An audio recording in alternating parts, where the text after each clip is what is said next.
إن الحمد لله حمدا كثيرا طيبا مباركا فيه نحمده ونستعينه ونستغفره ونعوذ بالله من شرور أنفسنا ومن سيئات أعمالنا من يهده الله فلا مضل له ومن يضلله فلا هادي له وأشهد أن لا إله إلا الله وأشهد أن محمدًا عبده ورسوله يا أيها الذين آمنوا اتقوا الله حق تقاته ولا تموتن إلا وأنتم مسلمون يا أيها الناس اتقوا ربكم الذي خلقكم من نفس واحدة وخلق منها زوجها وبث منهما رجالا كثيرا ونساء واتقوا الله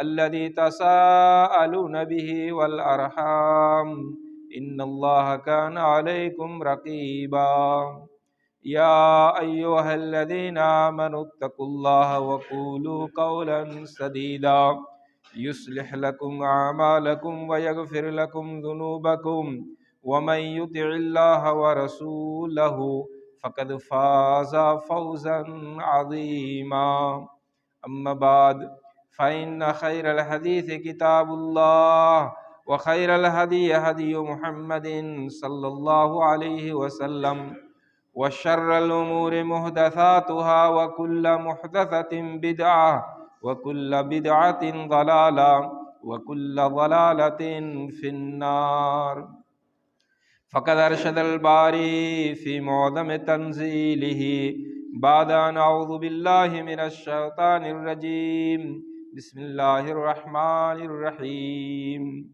يا أيها الذين آمنوا من يرتد منكم عن دينه فسوف يأتي الله بقوم يحبهم ويحبونه وقال النبي صلى الله عليه وسلم في الحديث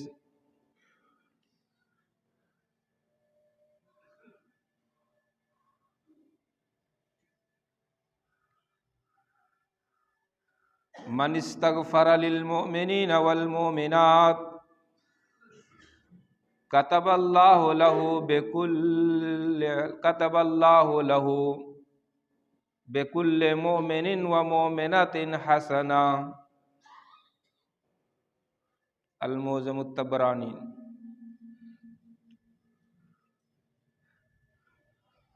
برادران اسلام، دینی ملی بھائیوں، بزرگوں، دوستوں اور حاضرین جمعہ،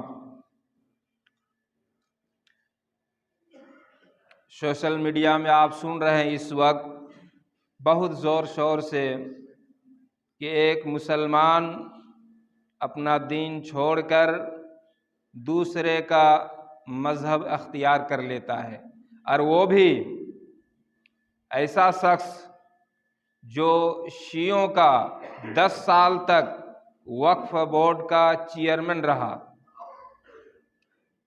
میں نے قرآن کریم کی جو آیت پڑھی ہے اسی سے متعلق ہے، صرف ایک اشارہ کرنا مقصود ہے۔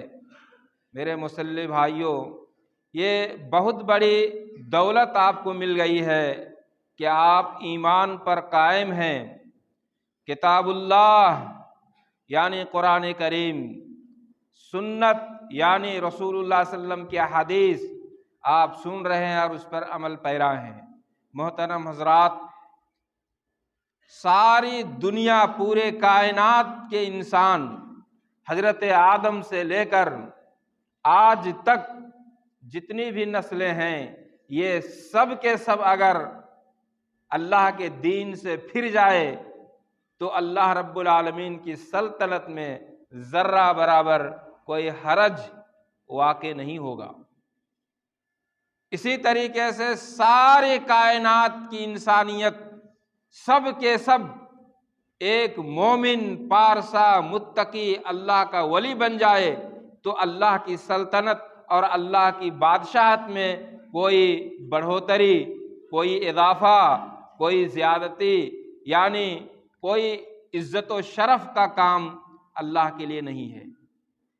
بس اللہ رب العالمین کا فضل ہے ان کے ان بندوں پر جو کتاب اللہ اور سنت رسول اللہ کو سمجھتے ہیں اور اس پر عمل کر رہے ہیں۔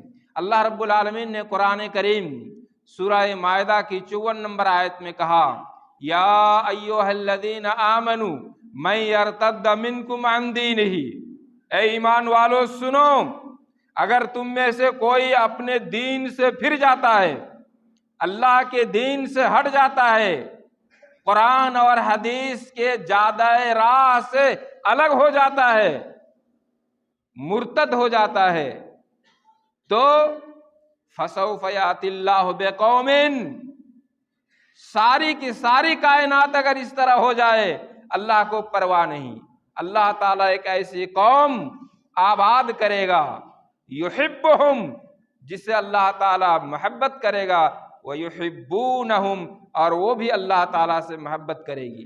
محترم حضرات، یہ بڑی بدبختی ہے اور یہ بڑی شقاوت ہے کہ اس نے اپنا دین ایمان بیچ کر جہنم خرید لیا۔ محترم حضرات، جب جہنم کا ذکر آتا ہے تو آپ کو بتاؤں یہ جہنم کیا بھیانک چیز ہے۔ جس نے اپنے جہنم کو خریدا، قیامت کے دن تمام انبیاء ہوں گے اور اس کی امتیں ہوں گی، رب العالمین ہوں گے، ان کے فرشتے ہوں گے۔ ترمذی شریف کی حدیث سنیے، حدیث کی زبان میں سنیے، یوتی بجہنم یومئذ لہا 70,000 زمام، ما کل زمام 70,000 ملک یجرونہا۔ قیامت کے دن اللہ تعالیٰ سب کے سامنے حکم دے گا، جہنم کو لے آؤ، حاضر کرو۔ جہنم کو حاضر کیا جائے گا، کیا کیفیت ہوگی؟ لہا 70,000 زمام، جہنم کے 70,000 لگام ہوں گے۔ 70,000 زمام، 70,000 لگام ہوں گے۔ ما کل زمام 70,000 ملک یجرونہا، ایک لگام کو پکڑنے والے 70,000 فرشتے ہوں گے۔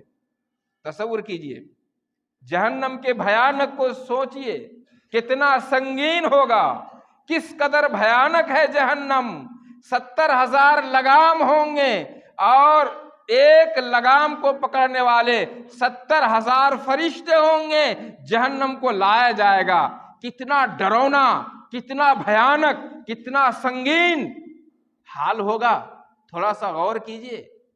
اس ملعون کمبخت نے اس جہنم کو خرید لیا، اپنا ایمان، اپنا نور بیچ کر۔ محترم حضرات، ایک حدیث آپ کو سنا رہا ہوں، پہلی بار آپ سنیں گے جہنم کی بھیانک کے سلسلے میں۔ جہنم کیا چیز ہے؟ قیامت کے دن کی ایک اندازہ کیجئے، لو کان فی ھذا المسجد 100,000 ویزیدون، اللہ کے نبی صلی اللہ علیہ وسلم فرماتے ہیں کہ جہنم کیا چیز ہے؟ جہنم میں جو لوگ ہوں گے جن کو جہنم کی تفش لگے گی، ابھی میں اصل خطبہ پر نہیں آیا ہوں، ایک ضمنی بات ہوئی ہے اس کو میں بتا رہا ہوں۔ جہنم، ایک جہنمی، لو کان فی ھذا المسجد 100,000 ویزیدون، یہ حدیث بتا رہا ہوں رسول اللہ صلی اللہ علیہ وسلم کی، صحیح ترغیب و ترہیب کی حدیث ہے، 3666 نمبر حدیث، شیخ البانی رحمۃ اللہ علیہ نے اسے نقل کیا ہے کہ اتنا بھیانک عذاب ہوگا۔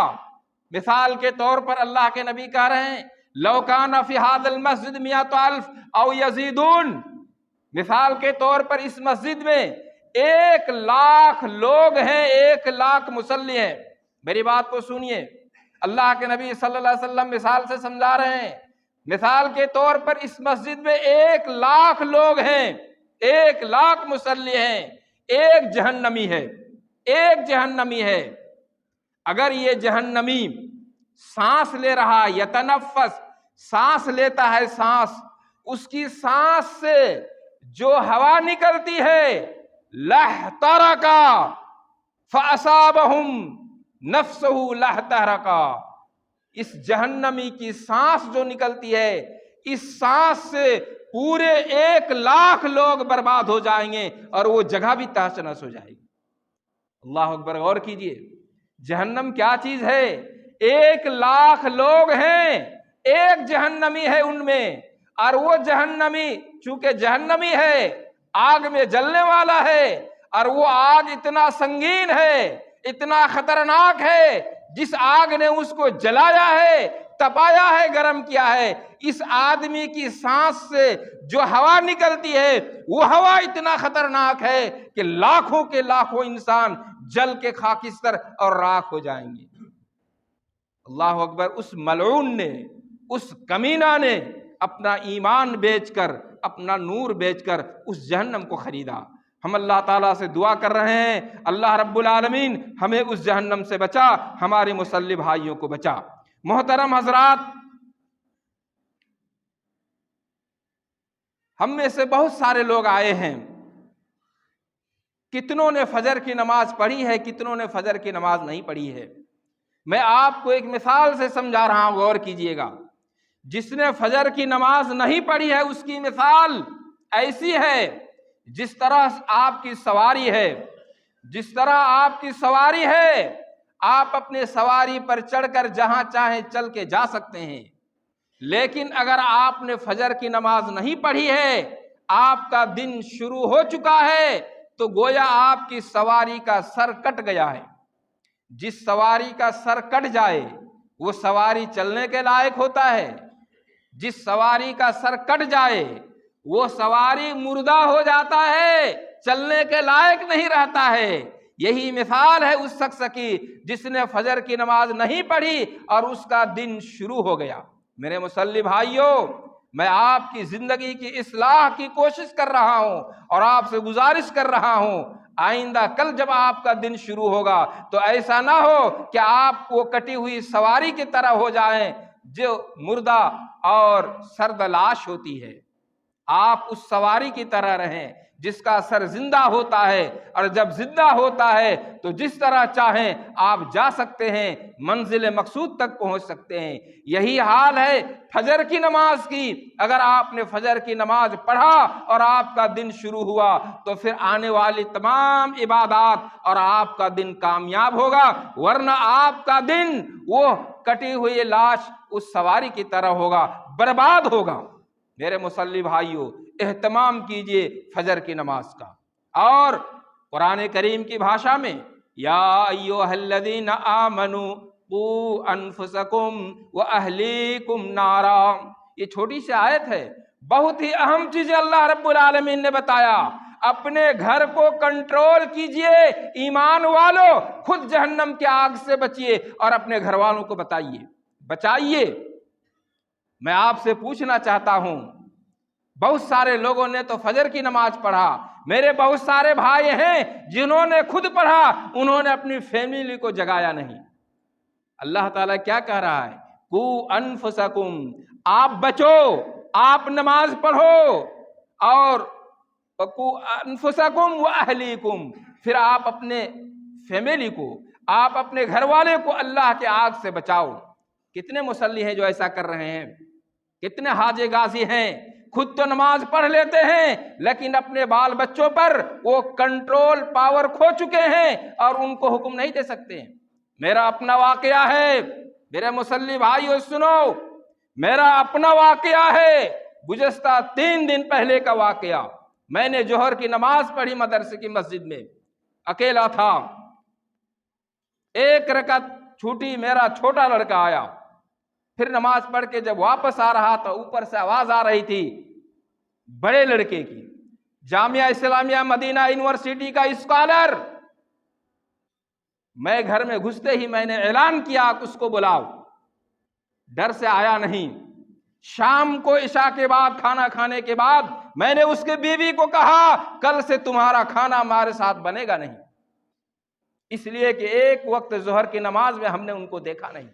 محترم حضرات، صحیح بخاری کی حدیث، کلکم راع وکلکم مسئول عن رعیتہ، قیامت کے دن آپ سے پوچھا جائے گا، کلکم راع وکلکم مسئول عن رعیتہ۔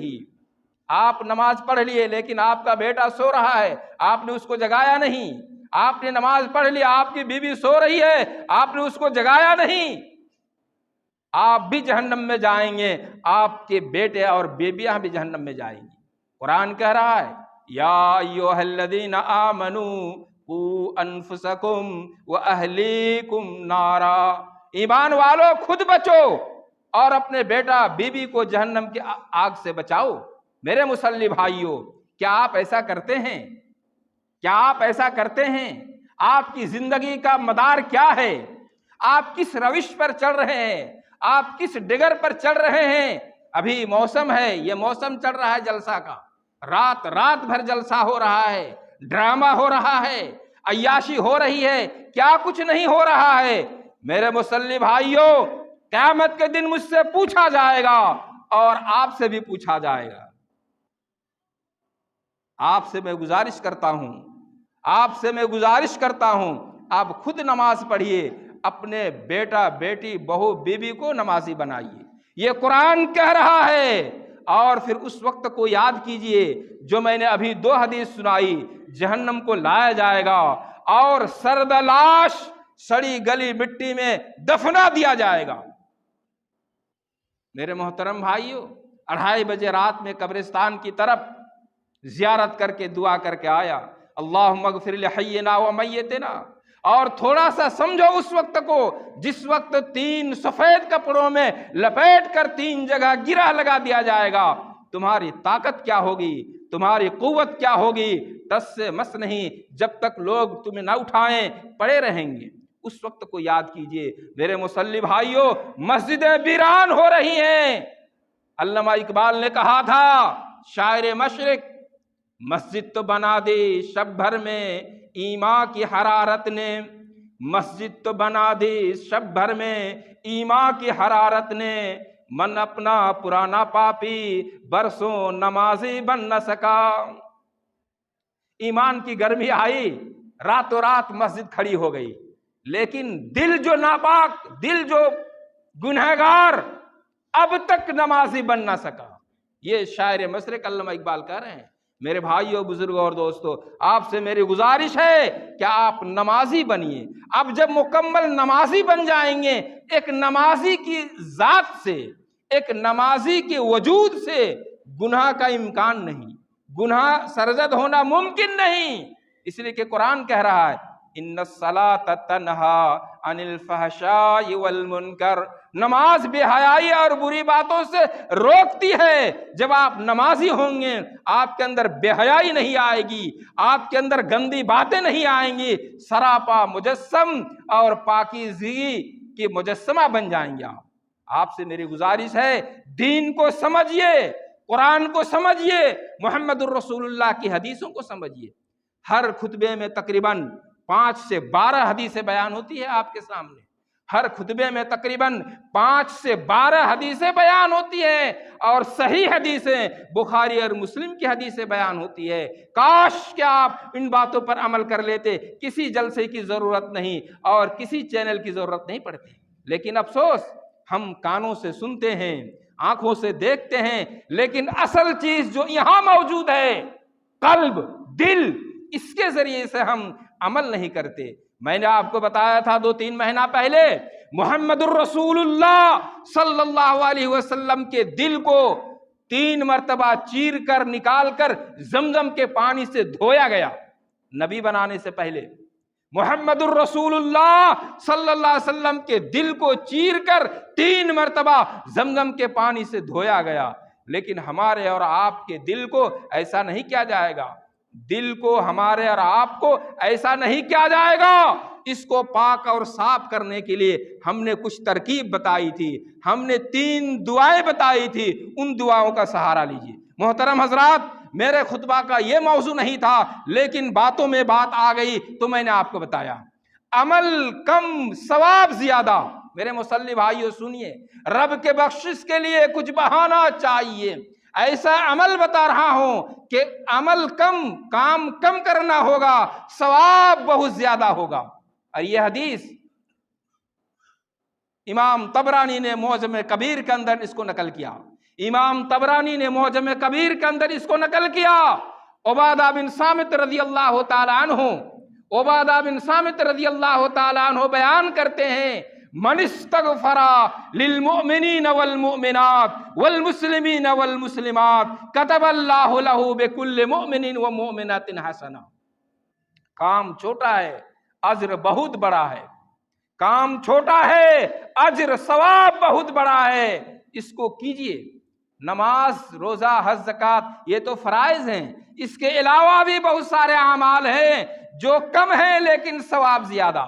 عبادہ بن صامت رضی اللہ تعالیٰ عنہ کہتے ہیں جس شخص نے اپنے مومن مرد اور عورت کے لیے دعا کی، جس شخص نے اپنے بھائی مومن مرد اور عورت کے لیے دعا کی، چاہے وہ زندہ ہو یا مر گیا ہو، کتب اللہ لہ بکل مومن و مومنۃ حسنہ، اللہ تعالیٰ اس دعا کے بدلے میں اس کے لیے ہر مومن، ہر مرد مومن، ہر عورت مومن کی طرف سے ایک نیکی لکھے گا۔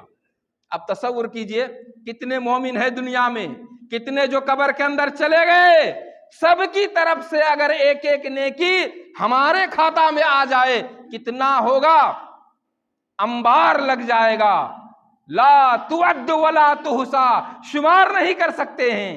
کام کم ہوا لیکن رزلٹ اور فائدہ کتنا زیادہ ہوا۔ یعنی آپ یہ کہیے اللہم اغفر لنا، اللہم اغفر للمؤمنین والمؤمنات والمسلمین والمسلمات الاحیاء والاموات منا المستقدمین والمستاخرین منا۔ اے اللہ تو مومن مردوں کو، مومن عورتوں کو، اے اللہ تو مسلمان مرد کو، مسلمان عورت کو، جو ہم میں سے زندہ ہے اور جو قبر میں چلا گیا، جو ہم میں سے پہلے گزر گیا، جو ہمارے بعد آنے والا ہے، اس کو بخش دے۔ اتنا آپ نے کہا اور آپ کے کھاتے میں نیکی کتنی آئی؟ جتنے مومن مرد اور عورت ہیں، چاہے وہ دنیا میں ہیں یا نہیں ہیں، ہر ایک کی طرف سے ایک نیکی آپ کے نام پر نامہ اعمال میں اللہ تعالیٰ لکھ دے گا۔ اس کو کہتے ہیں کام کم ثواب زیادہ، عمل یسیر اجر عظیم، حدیث کی زبان۔ محترم حضرات، میں آپ سے گزارش کروں گا ان چیزوں پر آپ عمل کیجئے۔ تو میں آپ کے سامنے جو خطبہ کہنا چاہتا تھا، میرا اصل جو وشے تھا چرچا کا، ایک مسلمان دوسرے مسلمان سے ملتے ہیں، آپ اپنے بھائی سے ملیے، اور اس کا اجر کیا ہے، اس کا ثواب کیا ہے، اس کا فائدہ کیا ہے۔ میں مسلم شریف کی ایک حدیث آپ کو سنا رہا ہوں۔ میرے بھائیوں، مسلم بھائیوں، ہماری سوسائٹی ختم ہو گئی، ہمارا معاشرہ فساد کا شکار ہو گیا، ہمارے معاشرے کے اندر اصلاح چیز ختم ہو رہی ہے اور فساد کی بڑھوتری ہو رہی ہے۔ ہم نے جناب محمد رسول اللہ صلی اللہ علیہ وسلم کی حدیث پر عمل نہیں کیا۔ آپ ایک مومن بھائی کے لیے اگر ملاقات کے لیے جاتے ہیں، مسلم شریف کی ایک لمبی حدیث سنا رہا ہوں آپ کو، نبی محمد الرسول اللہ صلی اللہ علیہ وسلم نے فرمایا من زار اخا لہ، جس نے اپنے مسلم بھائی کی زیارت کی۔ میرے نوجوان ساتھیوں، آپ فرصت میں ہیں، 5 منٹ کے لیے نکل گئے، آپ نے دل میں نیت کر لی میں فلاں بھائی سے ملنے کے لیے جا رہا ہوں، اتنا آپ نے نیت کر لی، اللہ رب العالمین کہہ رہے ہیں ارسل ملکن، اللہ تعالیٰ آسمان سے ایک فرشتہ کو بھیجا۔ ایک شخص جا رہا تھا، راستے میں فرشتہ کھڑا ہو گیا انسان کی شکل میں۔ مسلم شریف کی حدیث کی میننگ بتا رہا ہوں، جلسہ نہیں ہے کھینچ ٹان کے 2 بجے رات تک لے جاؤں گا ایک حدیث میں، 6 سے لے کے 12 حدیثیں بیان کرتا ہوں آپ کے سامنے، ورنہ چاہوں گا تو ایک ہی حدیث میں وقت پاس ہو جائے گا، ٹائم گزر جائے گا، لیکن وہ حرام خور بکتا نہیں ہو کہ حرام خوری کر کے آپ کو دھوکے میں ڈالوں۔ محترم حضرات، غور کیجیے اور غور سے سنیے، محمد الرسول اللہ صلی اللہ علیہ وسلم کی حدیث، اللہ تعالیٰ نے ایک فرشتے کو بھیجا، جاؤ میرا فلاں بندہ اپنے بھائی سے ملنے کے لیے جا رہا ہے، فارشد لہ فارشد علی مدرجتہ، یہ حدیث کا شبد، فرشتہ آیا راستے میں کھڑا ہو گیا، یہ اس شخص سے پوچھ رہا ہے این ترید، کہاں جا رہے ہو اللہ کا بندہ؟ کہا میں اپنے بھائی سے ملاقات کے لیے جا رہا ہوں۔ کہا حل لک من نعمت تربھا، غور کیجئے، ہل لک من نعمت تربھا، کیا تم اس سے ملنے جا رہے ہو؟ کیا وہ تم سے کچھ پائے گا؟ کیا اس سے تمہارا کچھ کام ہے؟ کیا اس سے کچھ تمہارا لینا دینا ہے؟ کہا کچھ نہیں، مجھے لینا دینا نہیں، بس وہ اللہ کا بندہ ہے، میں اس سے ملنے جا رہا ہوں، میرا مومن بھائی ہے، مسلمان ساتھی ہے، میں ملنے جا رہا ہوں۔ چلا گیا، واپس آ رہا ہے، پھر یہی آدمی پوچھ رہا ہے ملاقات ہو گئی؟ کہا ہاں ملاقات ہو گئی۔ کہا سنو، اللہ نے مجھے بھیجا ہے انسان کی شکل میں انسان نہیں ہوں، میں اللہ کا فرشتہ ہوں، رسول الیک، اللہ کی طرف سے پیغمبر رسول تمہاری طرف ہوں، اور میں تمہیں بتاتا ہوں قد احب اللہ لک، اللہ تعالیٰ نے تجھ سے پیار کر لیا، تجھ سے محبت کر لیا، تم کو کامیاب بنا دیا، تمہیں بخش دیا، تم نے اپنے مسلمان بھائی کی زیارت کر لی۔ محترم حضرات غور کیجئے، کتنی بڑی فضیلت ہے، کتنا بڑا ثواب ہے، آپ اپنے ایک مسلمان بھائی سے ملاقات کیجئے، اللہ رب العالمین یہ اجر دے گا۔ دل میں ارادہ رکھیے، مقصد یہ ہے الحب للہ والبغض للہ، محبت اللہ کے واسطے، بغض ہے تو اللہ کے واسطے۔ میرے مسلم بھائیوں، رب کو منانے کے لیے کام کم عمل زیادہ، اس طرح کی بہت ساری حدیثیں آپ سنیں گے۔ آپ سے میری گزارش ہے، محمد الرسول اللہ صلی اللہ علیہ وسلم کی ان حدیثوں کو آپ اپنائیے۔ الجلیس الصالح والجلیس السوء، نیک ساتھیوں کو اپنائیے، حدیث میں آتا ہے اس کی فضیلت، نیک ساتھی کو اپنائیں گے تو کیا فضیلت ہے اس کی مثال اللہ کے نبی نے حدیث میں دی ہے۔ عطر بیچنے والا، خوشبو بیچنے والا، اس کے پاس جائیں گے، یا تو آپ اس سے خوشبو عطر خریدیں گے، اگر آپ خریدیں گے نہیں تو اس کی خوشبو آپ تک آئے گی، اس کی خوشبو آپ تک آئے گی۔ اور برے ساتھی کے پاس جائیں گے، اس کی مثال بھٹی والا، وہ کمار جو لوہے کو پیٹتا ہے، آگ جلتی ہے اور اس کے شعلے بھڑکتے ہیں، وہاں جائیں گے تو یا تو آپ کا کپڑا جلے گا یا پھر وہ بدبودار دھواں آپ کو لگے گا۔ یہ مثال دی اللہ کے نبی نے۔ نیک لوگوں سے ملیے، نیک لوگوں سے رہن سہن اختیار کیجئے، یہ ہے حکم رسول، یہ ہے حکم قرآن۔ اقول قولی ھذا واستغفر